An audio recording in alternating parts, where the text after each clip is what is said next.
Hi, I'm Jeff, and this is my 15112 term project. Let's run it.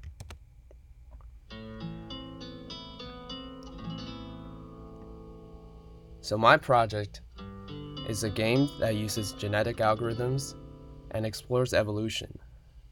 The creatures you see on screen, or rather the singular creature, represents the most evolved state of a creature, and it is very efficient at getting food. They lose health over time if they don't eat food, and whenever they eat one of these white dots, they gain health. Let's begin. There are two game modes, single player and double player. Let's see what single player is about. So as you can see, we have 20 trait points, and these are all the points you get. You can decide to distribute them across the 5 traits, and each trait have a specific function. For example, speed determines how fast the creature moves.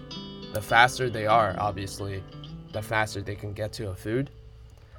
Another thing is children, the number of offsprings they can have at the end of their lifespan. So the more children they have, the quicker they can multiply. Let's go for an even spread here. As you can see, the creatures have randomly generated colors that are always vibrant, and they're going around and seeking food. The creatures have different sizes because the size corresponds to their health. So the more health they have, the bigger they appear. And if they get small enough, or if their health goes low enough, namely 0, they die. So at the top you have a generation counter, and this counter increments after about 3 seconds. After each generation, the fittest of the population will multiply, and their offspring can have a chance of mutating, but mostly will inherit the parents' traits. If we press E now, we can go back and see how the traits have changed. It appears that vision has increased and children has decreased, which means in this simulation, the game decided that vision was more beneficial than children, and similarly for health and speed. This also pauses the game. Let's go back. So if we press H, we can see which food each creature is actually tracking. And notice that each of these lines has to be strictly smaller than their radius of vision because they can only detect food within their radius of vision.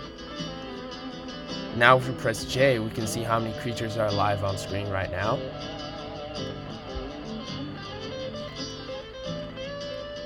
If we press P now, we can kill the spawning of food, essentially starve out the creatures. This is to demonstrate what the game over screen looks like. Now if we press Q, we can restart, and we can go into double player. That's essentially the game. Thank you for watching.